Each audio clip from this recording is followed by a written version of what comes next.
Ama paşam. Aması maması yok. Ne mühürlü getirirsin? Jalal pun menjawab, tapi pasah. Mahmud pun berkata dengan marah, tidak ada tapi.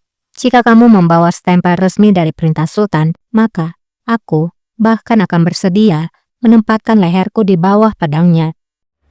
Biz de boynumuzu kılıca uzatırız. İradesidir paşam. Jalal pun menunjukkan surat perintah bersegel dari Sultan kepada Mahmud Pasha. Sekarang izinkan kami, ucap Jalal Efendi.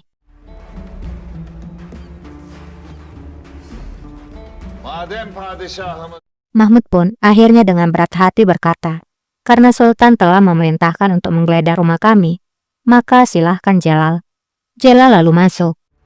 buyurun içeri girin Celal Efendi. Dan saat Omer masuk, sama seperti Mehmet, ia juga dihentikan. Mahmud lalu bertanya pada Omer, apakah kamu tentara? Omer menjawab, tidak. Mahmud bertanya lagi, apakah kamu mata-mata? Omer juga menjawab tidak. Mahmud pun berkata, lalu mengapa kamu ingin masuk? Sebagai apa? Mundur. Omer pun akhirnya menunggu di luar. Geri çekil, geri çekil.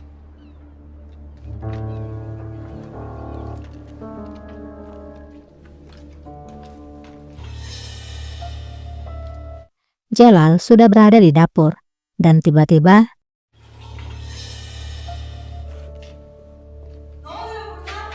terlihat di sana Hiram yang bersembunyi. Namun, tiba-tiba Seniha berteriak, ada apa ini? Jalal yang tadinya akan masuk ke dalam, ia pun menjadi terhenti karena mendengar suara Seniha.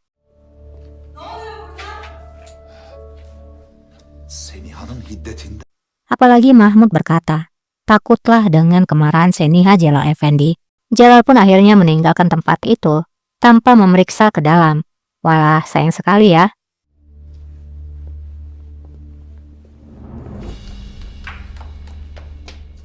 Seniha lalu berkata, aku bertanya, apa yang terjadi di sini?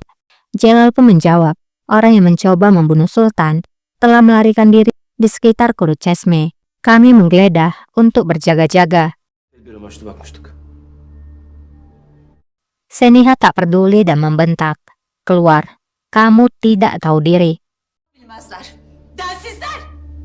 Ben size söyleyeyim. Mahmud pun berbisik pada Jalal, sudah aku bilang Jalal Efendi, sekarang keluarlah. Jalal pun akhirnya keluar. Ev temiz. Kim bu? Jalal kemudian berkata pada Omer, rumah ini bersih. Omer lalu bertanya, siapa dia? Jalal menjawab, dia adalah Mahmud Pasha. Dia adalah suami dari adik perempuan Sultan yang bernama Seniha Sultan. Kenapa kamu bertanya? Niye sordun? Hiç. Omer menjawab, tidak apa-apa. Jalal berkata lagi, kita telah membuat Seniha Sultan menjadi sangat marah. Omer pun berkata, Jalal, aku mengikutimu seperti seorang pengawal. Aku harus pergi bekerja. Kirimkan salamku kepada Sultan. Aku akan kembali kepada pekerjaanku. Sen hünkârımıza hürmetlerimi ilet. Biz de arabacılığa devam. Namun Jalal menjawab, aku tidak bisa melakukannya. Kamu, pergilah, katakan sendiri. Aku tidak mau kalau Sultan berpikir menganggap kamu mengabaikan tugasmu. Hesap sakladığını düşünülmesin. Singkatnya, pagi pun telah tiba. Sultan dengan serius membaca surat kabar. Bidar lalu bertanya, bagaimana berita hari ini Sultanku? Sultan pun menjawab, tinta kering ini tidak punya tujuan lain selain menyebutku sebagai musuh kebebasan dan juga kekejaman. Ve hürriyet düşmanı demekten başka lakırdıları yok maalesef. Bilmiyorum. Koskoca gazetelerin başka bildikleri Naimin pun berkata, aku tidak mengerti. Apakah surat kabar itu tahu apa yang sedang dia beritakan? Mengapa mereka terus memberitahukan hal yang sama? Sultan menjawab, apalagi yang bisa mereka lakukan putriku? Mereka cuma punya dua kata untuk menghasilkan uang, fitnah dan sumpah.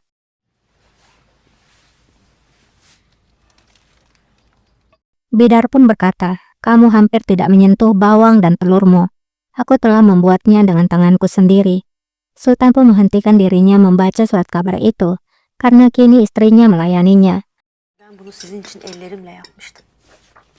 Kemudian Sultan berkata, setelah mengetahuinya, Ini menjadi memiliki arti baru bagiku sultanaku. Sultan pun kemudian menyantap makanannya. Bunu bilmenizi isterim sultanım.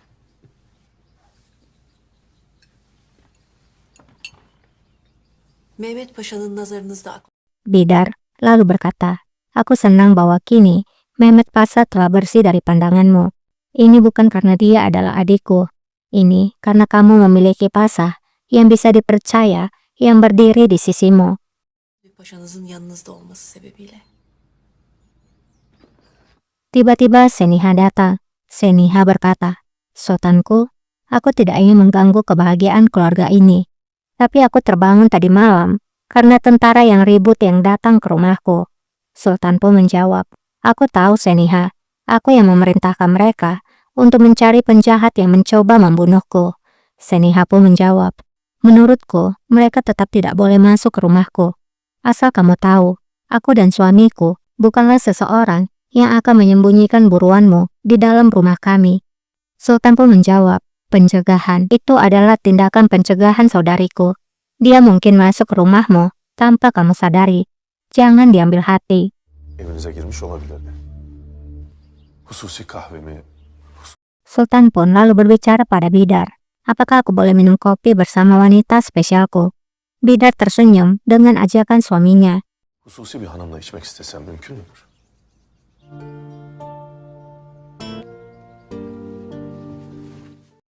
Bidar kemudian berbicara pada Seniha sebelum ia akan pergi. Aku tidak bersuara sedikit pun ketika adikku ditahan. Karena itu sebagai berjaga-jaga. Namun ketika rumahmu digeledah, kamu terlalu bereaksi berlebihan seperti ini Seniha Sultan. Saudaramu juga memiliki batas kesabaran. Ya Sultan, abinizin de bir sabrı var. Di lain sisi, sesuai dengan anjuran ayahnya, Sebatin mendatangi pangeran di ruangannya. Pangeran tertidur di mejanya, dan Sebatin membaca surat yang ada di meja. Yarın sabah saat 8'de. Sebatin berkata, tenang pangeran, ada apa denganmu? Kamu terlihat benar-benar kacau. Mimar, iyice dağıtmışsın, hayırdır? Pangeran menjawab, pergi, tanyakan pada ayahmu Sebatin. Sebatin pun berkata, Abdul Qadir, apakah kamu ingat ketika kita pergi ke kebun maslak? Ketika kita masih kecil, kamu meyakinkanku untuk berlari dan menyelinap diam-diam ke Sariyar. Karena kamu ingin tahu tentang istana itu. Diyorum deyip beni ikna etmiştin de kaçmıştık. Pangeran pun mengangguk dan menjawab, kamu melompat ke dalam laut dan aku menyelamatkanmu. Tapi, kenapa kamu melompat ke dalam laut jika kamu tidak tahu berenang? Sebatin pun menjawab, aku tidak melompat, tapi kamulah yang mendorongku. Sen itmiştin